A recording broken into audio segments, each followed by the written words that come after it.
प्रभातखबर.com, विश्वास वही, रफ्तार नहीं। इस वक्त मौजूद हैं हम एनआईटी गंगा घाट पर।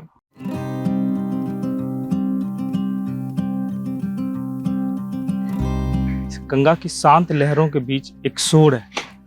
यह शोर सफलता का शोर है और इन सफलता का शोर का श्रेय पूर्व आईएएस अधिकारी अरुण कुमार सर को जाता है। अभी हमारे साथ मौजूद हैं अरुण सर। तो जानते हैं कि कैसे दिल्ली जैसे महानगर को छोड़कर उन्होंने सफ़र का शुरुआत किया और कैसे बच्चों को, बिहार के बच्चों को खुले में शिक्षा का अभय दान दे रहे हैं।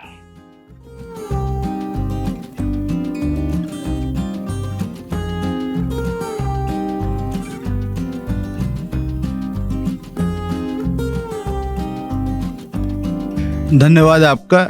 मैं गंगा घाट पर जो सफ़र है ये अभी करीब 6 महीना होने जा रहा है और 23 मई से हम लोग यहाँ पर हैं और लगातार हैं, कंटिन्यूटी।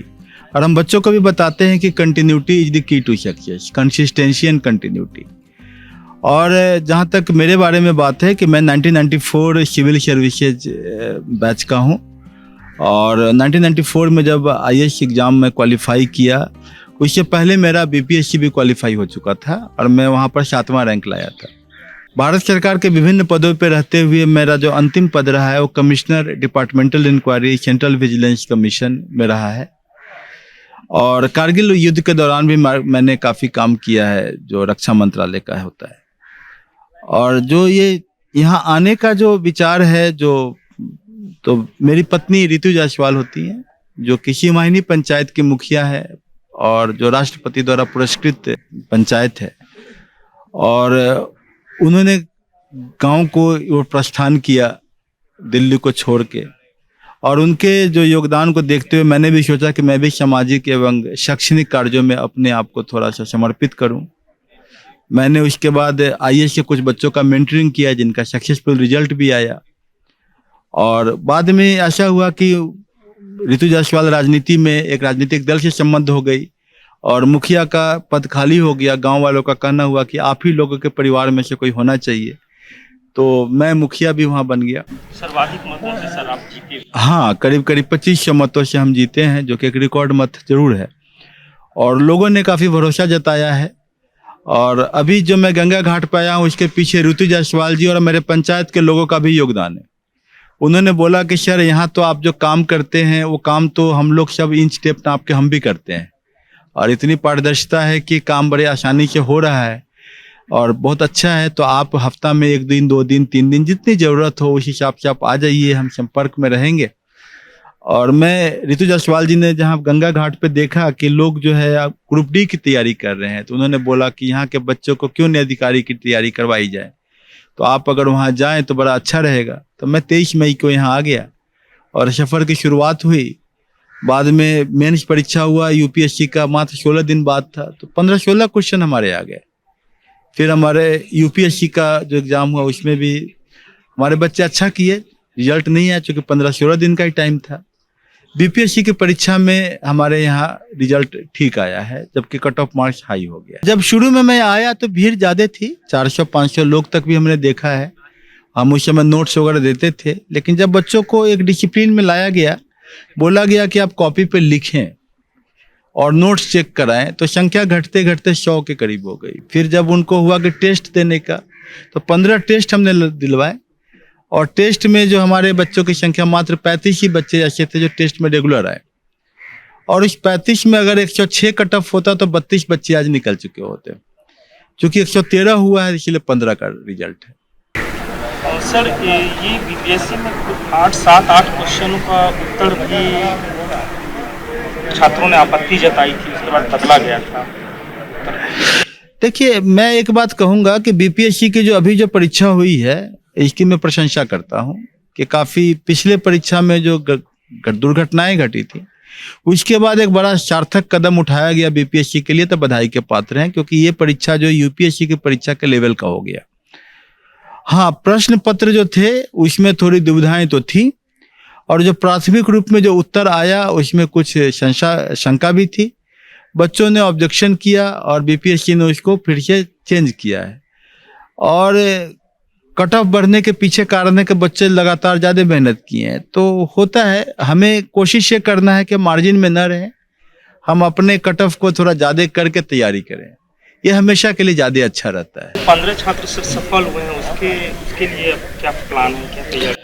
देखिए, हमारे यहाँ जो तैयारी होती है वो मुख्य परीक्षा की होती है, और मुख्य परीक्षा के साथ हम पीटी निकालते हैं।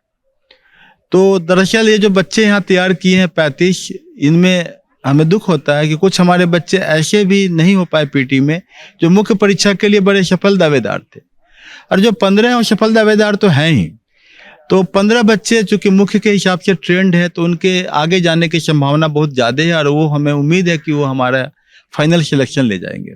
खुले में इस प्रकार से पढ़ा रहे हैं सर, कि क्या चुनौतियाँ और किन परेशानियों का सामना करना? देखिए, चुनौतियाँ जो हैं वो हमारे लिए एक वरदान है कि जहाँ चूंकि थोड़ा शोर होता है तो एग्ज़ाम हॉल में भी तो शोर होता रहता है, यहाँ थोड़ी गर्मी लगती है तो एग्ज़ाम हॉल में भी तो पंखा नहीं चलता है, यहाँ थोड़ा ठंड लगता है तो एग्ज़ाम हॉल में भी तो ठंड लग सकता है, तो एग्ज़ाम हॉल का सिमुलेशन मॉडल बन जाता है।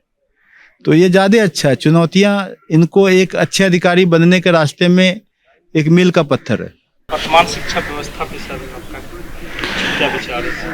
देखिए, मैं हमेशा यही कहता हूँ कि वर्तमान शिक्षा व्यवस्था की, भाई माना कि अंधेरा बहुत घना है पर दिया जलाना कहाँ बना है ना।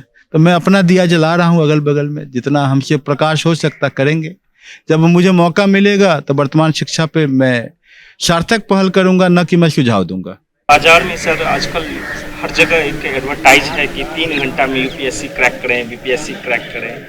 मेरा मानना है कि 365 दिन भी कम हो जाता है, और 365 दिन लगातार मेहनत करें, कंसिस्टेंसी, कंटिन्यूटी, डेली, और एक सही गाइडेंस, स्ट्रैटेजी, ये सब मिलता है तब जाके कंपटीशन निकाल सकते हैं।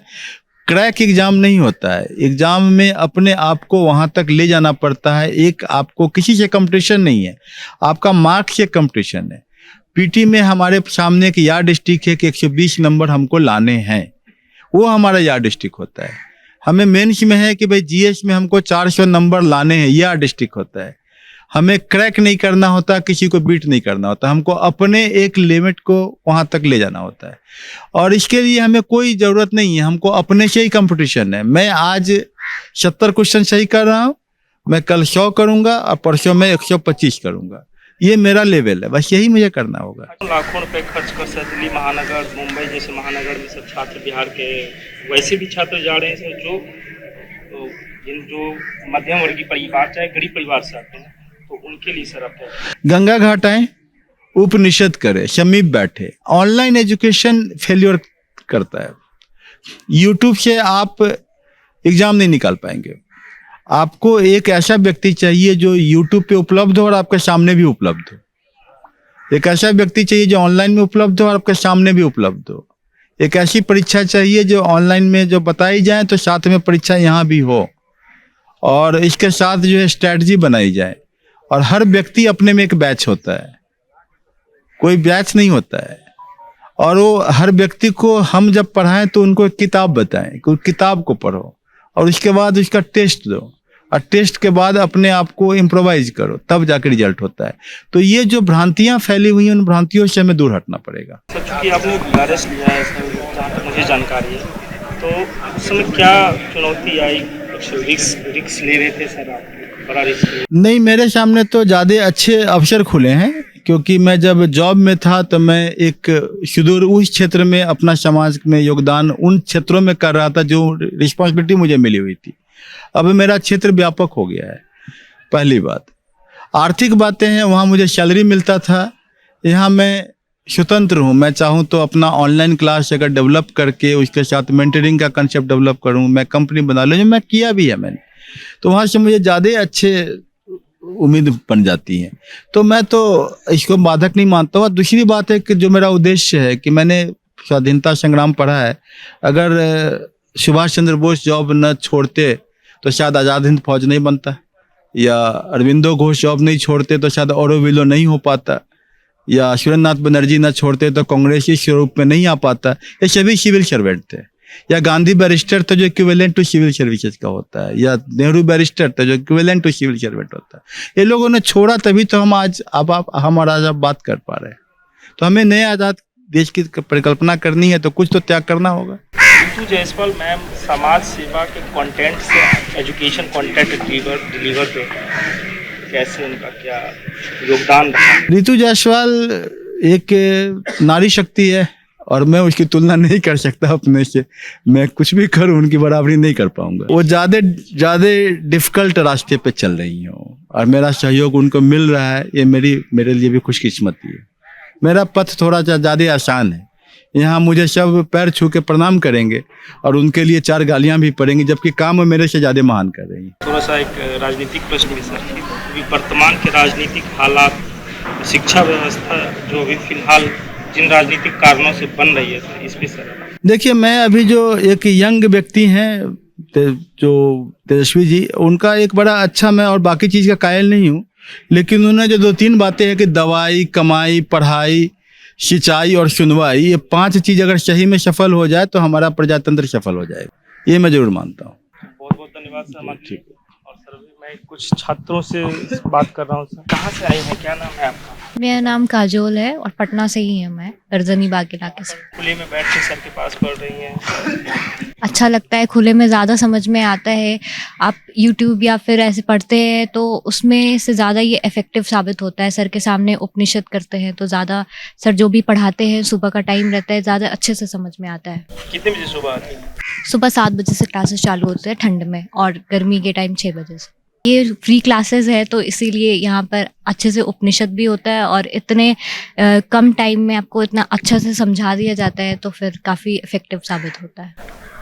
क्या लगता है कि कैसी तैयारी चल रही है? जी, आज मेरा दूसरा दिन है तो अभी तक तो बहुत अच्छा ही लगा है, बाकी आगे देखते हैं कैसा है। सर के पास खुले में बैठ के पढ़ रही है, पीछे शोरगुल वगैरह भी होता है, तो क्या अपील करना चाहिए? आज पहला दिन है तो अभी तो मतलब आज तो ठीक लगा। मैं पीछे बैठ के देख रहा था, थोड़ा शोरगुल वगैरह। हाँ, बट कंसंट्रेशन बना के रखना पड़ता है तो मतलब समझ आता है फिर। जी, मैं तो आया हूँ काफ़ी दूर से, परसा बाजार।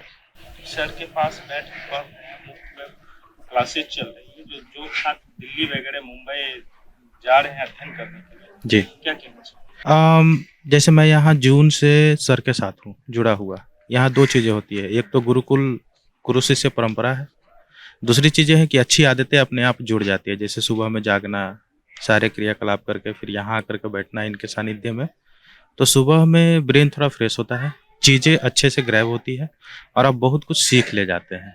बहुत कुछ अच्छी आदतों के साथ साथ ज्ञान का प्रसार होता है, तो बेहतर फीलिंग आती है और अच्छा लगता है।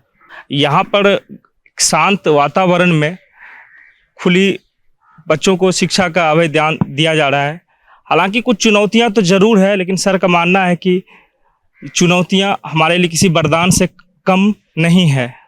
प्रभात खबर के लिए गौरव कुमार। प्रभातखबर.com, विश्वास वही, रफ्तार नहीं।